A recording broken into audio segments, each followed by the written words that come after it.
Ô, minha gente, vamos falar então agora do Davi.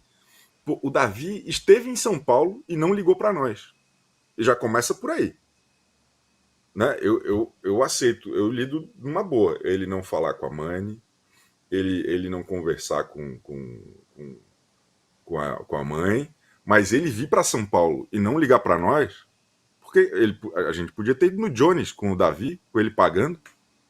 Imagina que demais. A Porra, gente saber todos esses bastidores em primeira mão. E assim, o porra. pior de tudo não é nem ele não encontrar a gente, é ele não ter nem postado mais uma foto conceito, né? Com alguma legenda, alguma informação, porque ele poderia falar, ó, não vou encontrar vocês, mas tá aqui o conteúdo do programa de hoje. Em vez da praia, né? A prainha, sabe a prainha da Paulista ali, né? Sim. Um negócio conceitual. Mas não, o Davi abandonou também os seus fãs. Poxa, Davi. Poxa, poxa. Tô brincando. Bom, ele participou do Altas Horas, a gravação foi ontem. E aí vazou um videozinho, né? Dele falando como tem sido seu pós-BBB e o fim do relacionamento com a Mani. Foi um vídeo divulgado pelo Léo Dias. O Davi falou que não está vivendo um bom momento e que está sendo bombardeado de informações. Ele falou o seguinte: eu queria que todas as pessoas, todo mundo, minha família, me respeitasse um pouco, porque eu precisava de um momento para raciocinar o que está acontecendo.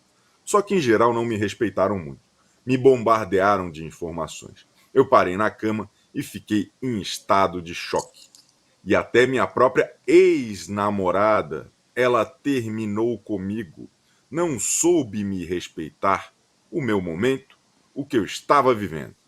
O Davi falou que tentou manter o relacionamento firme e que tudo que está acontecendo tem sido uma loucura. Então nós vamos ter altas horas aí.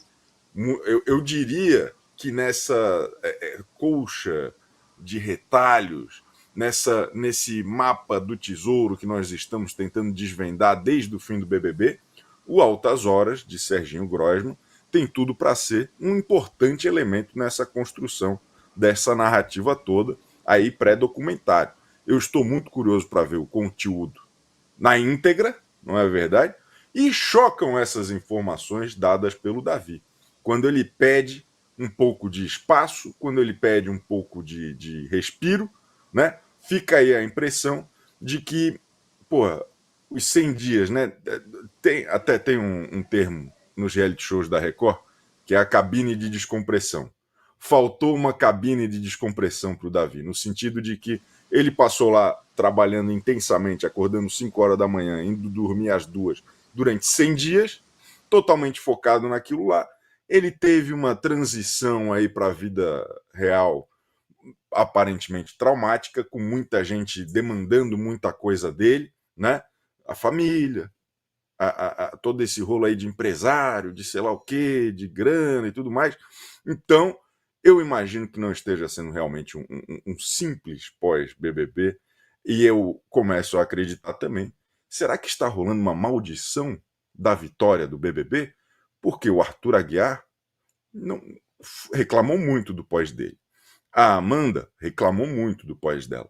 E agora o Davi, ele extrapola tudo isso e tem um pós-BBB também, inicial muito complicado. Né? Ele que foi louvado por muitas mais pessoas né, teve uma popularidade muito grande, eu acho muito maior do que o Arthur Aguiar e a Amanda para um público médio, embora eles tivessem um fã-clube muito apaixonado também. Como que a senhora analisa essas declarações impactantes do campeão do BBB 24, que agora está emparedado?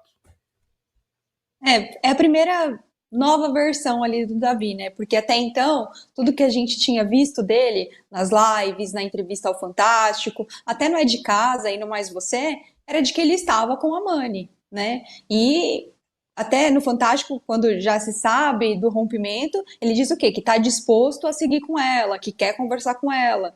E agora no Altas Horas, por essa fala que a gente tem aqui, é a primeira vez em que ele se refere a Mani como ex-namorada, né? E até fazendo uma queixa ali, sem ficar, eu quero voltar e tal. Não, é dizendo como ele se sentiu diante de tudo isso. Eu achei um desabafo válido, né? Realmente, eu já tinha comentado isso aqui em outros programas, que a pessoa sai do confinamento, é muita informação, ele não teve tempo ainda de digerir, estava com uma agenda muito complicada e cheia para lidar, né? E assim, se a gente olhar para outros campeões, eu cito um pouco o caso da Juliette, porque ela foi um fenômeno, ela também teve um documentário, né? E foi um nome muito comentado. E em várias entrevistas dela, depois que passou toda essa loucura do pós ali, né? De todo mundo querendo saber da vida dela, ela diz que foi difícil digerir, assim, que parecia que ela entrou em estado de choque, que ela só estava seguindo, fazendo o que era pedido e que depois foi que foi cair a ficha, tanto da grandiosidade do programa, como da importância dela ali dentro do reality e tudo que aconteceu com ela. Então, assim, agora a gente compara um pouco com o Davi, que a Juliette foi difícil de lidar, mas muito mais pela surpresa do que aconteceu. Mas o pós dela não foi conturbado, assim, envolvendo a vida pessoal como a do Davi. Então, imagina Exatamente. como tem sido para ele. Então, para mim foi um desabafo genuíno, né? E as pessoas deveriam ter um pouquinho de empatia, assim, olhando por esse lado. Até a carta que a Mani publicou, eu até vejo, é engraçado, mas eu vejo uma semelhança ali, que, embora eles estejam em lados opostos nessa treta, mas tem algo em comum, é como se fosse um pedido de socorro, tanto dele ali no Altas Horas, quando ele fala que não respeitaram o momento dele, quanto dela, quando ela lembra ali naquele post que eles são pessoas reais, que ele não é um jogo e que tá difícil de lidar, que eles estão sofrendo, né? Então, acho que é um bom momento para nós refletirmos, assim, porque as pessoas estão pressionando e criando mais teorias e não param de falar disso. E como é que tá para os dois, né? E eu fico com a impressão, e daí de novo, é uma impressão, nessas, né, migalhas de informações que vão surgindo daqui e dali, eu tenho a impressão que o Davi está rodeado por muita gente. E essas pessoas vão direcionando seus olhares para onde elas pretendem que o Davi olhe. E eu tenho a impressão, por tudo que a gente ficou sabendo também, que a Mani está rodeada por pessoas também. Então Uhum. não teve, talvez, uma troca mais direta entre os dois, o que, sem qualquer sombra de dúvida, se torna ruído, se torna um problema. Né? E com a pressão toda que acontece nesses momentos, é muito complicado para os dois lados. Eu acho que. E aí a gente vê também, né, na internet o pessoal chamando a Money de Money, o Davi de um monte de coisa horrível também. E aí, assim, gostou ou não gostou dos caras no BBB e tal, calma, né? Calma, agora é a vida deles mesmo. E eu acho que tá tendo muita coisa esquisita no entorno, né? É o entorno. Eu acho que existe uma questão aí de entorno que precisa ser avaliada inclusive pelo Davi, né? Dele tomar as Sim. rédeas também. Ele, quando ele fala que não souberam respeitar o momento dele, eu interpreto que é porque está tendo uma pressão social ali do entorno, daí eu não sei se é família, empresário, equipe, sei lá o quê, que é difícil, é complicado. Né? E eu até acho que a Globo tem feito um trabalho muito relevante de proteger a instituição BBB na relação desses participantes com a área comercial. Perfeito? Tem todo um cuidado, eles hoje são assessorados pela Globo e tudo mais e tudo mais. Eu acho que nesses próximos anos a Globo deve pensar também um pouco em como cercar as pessoas quando saem do programa em mais fatores, entende? De ter ali alguém que vá ser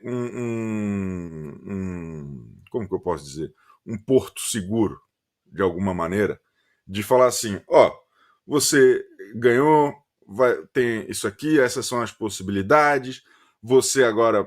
Entendeu? Ter uma assessoria um pouco mais profunda do que talvez simplesmente essa relação comercial de pode ou não pode fazer publi de sabão em pó e não sei o quê. Principalmente porque tem uma galera que entra no programa na condição já de celebridade por algum tipo de intimidade com os perigos né, as dores e delícias da fama e da fortuna, e tem uma galera como o Davi, campeão do BBB 24, que entra sem ter muito acesso a esse mundo e é, como ele falou, soterrado por informação, né? Num momento em que é difícil. Então eu acho que essa assessoria que a Globo dá e que presta, né, ao lado comercial, ele poderia ser também né, estendido a esse entorno, a família, a relação com a DM, a relação com o empresário, porque é complicado. É complicado. É uma situação extraordinária na vida das pessoas que não estão preparadas para isso, né? Tanto para quem se dá super bem, quanto para quem se dá super mal. Porque são pessoas, querendo ou não, que ficaram 100 dias lá à mercê, né? À disposição do programa, que é o maior evento cultural do Brasil todos os anos. E aí, tanto o Davi, tendo que lidar com seus milhões, quanto, sei lá, o Juninho, que eu li ontem, que voltou a trabalhar como motoboy. Eu acho que seria interessante, já que a Globo protege a questão da publi, proteger também e ajudar a direcionar nas questões do dia a dia desse elencaço aí que eles montaram e que eles têm montado todos os anos. Eu acho que seria um pouco responsável do ponto de vista comercial, né? Midiático e humanista. Fui muito poliana agora, ô Bárbara Sá. Nem parece o mesmo cara que há 15 minutos atrás estava pedindo para cancelar um cidadão lá na Grande Conta. Não, mas eu gostei.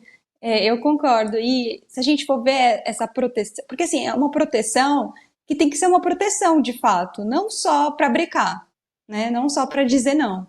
Tem que ser uma proteção também para o lado positivo, né? E fica até um certo desequilíbrio ali quando a gente olha, por exemplo, a Camila do Calabreso, né? Do Buda e a Mani, que estão livres, sem contrato e que podem ir atrás das suas assessorias, que podem fazer suas publicidades e que conseguem rapidamente encontrar um caminho para lidar, até porque não estavam confinadas. Quando a gente olha para o Davi, que tudo bem, poderia ter um assessor para cuidar ali das suas redes sociais, mas agora pensa, o cara sai campeão com uma agenda corrida, sem tempo até para fazer uma pesquisa de mercado, de ver quem vai ser o seu assessor, sem saber em quem confiar. E aí, além disso, não se pode fazer as publis, porque nessa parte comercial a Globo cuida, a Globo breca, então fica muito difícil você tomar as rédeas também, sem essa ajuda, sem esses contatos, né? E em quem confiar, acho que fica muito. Fica esse receio, porque ele sai, tem um problema pessoal, familiar, ele não sente que não dá para confiar nem nas pessoas que estão próximas, que dirá em alguém que vem se apresentando como empresário, então também é difícil, aí existe essa cobrança para que se tenha uma assessoria logo, para que se faça alguma coisa. Então, eu acho que seria bom mesmo que a Globo repensasse isso. Foi uma primeira situação, né, que aconteceu assim de um pós tão maluco como esse, mas que para as próximas edições pensem em dar um apoio maior em outras áreas também aos participantes, né? Organizar. No final, todo o cuidado que a Globo tem com os participantes do BBB é um cuidado que ela tem com o BBB. Sim. Eu acho que é toda essa proteção que precisa ter, não só na bufunfa, né? No que todo mundo usufrui, né? No que faz rodar lá a economia em Curicica, mas também nesse cuidado com o pós, que pode não ser um dinheiro imediato, mas que eu acho que faz muito bem enfim, para todos os envolvidos. Ô, Bárbara, nós temos uma breaking news. Tem alguma vinheta de urgente, de importante? Não tem, né? O Então, Dieguinho sempre pede isso, é. não tem.